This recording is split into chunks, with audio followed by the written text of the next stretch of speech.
बातमीने सुरुवात करूयात। पुण्याच्या पिंपरीमधील वैष्णवी हागवणे आत्महत्या प्रकरणामध्ये निलेश चव्हाणवर पोलिसांनी गुन्हा दाखल केला होता आणि कसपटे कुटुंबियांच्या तक्रारीवरून गुन्हा दाखल करण्यात आला।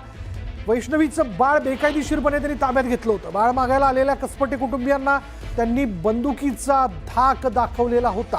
त्यामुळे आता निलेश चव्हाणवर पोलिसांनी गुन्हा दाखल केलेला आहे। अधिक तपशील आपण जाणून घेणार आहोत। आमचे प्रतिनिधी वैभव सोनवणे आपल्या बरोबर आहेत। वैभव, काय तपशील याबद्दल?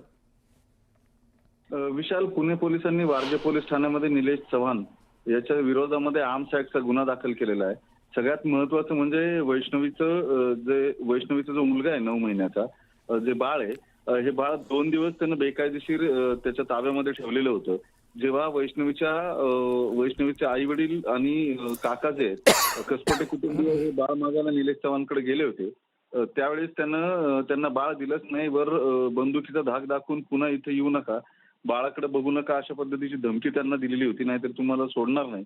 त्यानंतर या सगळ्या प्रकरणाची माहिती जी आहे ती कसपटे कुटुंबियांनी माध्यमाद्वारे अजित पवारांकडे आवाहन करत दिलेली होती।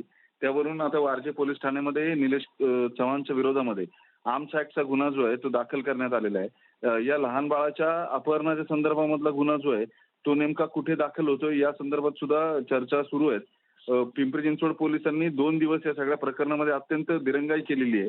मात्र पुणे पोलिसांनी ही सगळी माहिती मिळाल्यानंतर तातडीनं वारजे पोलीस ठाण्यामध्ये निलेश चव्हाण याच्या विरोधामध्ये गुन्हा दाखल केलाय। त्याच्यावर यापूर्वी सुद्धा काही गुन्हे असल्याची माहिती जी आहे ती मिळते। त्यानुसार त्याच्यावरती आता पोलीस नेमकी काय कारवाई करतात ते पाहणं महत्त्वाचं ठरणार आहे। धन्यवाद वैभव या सगळ्या तपशिलाबद्दल।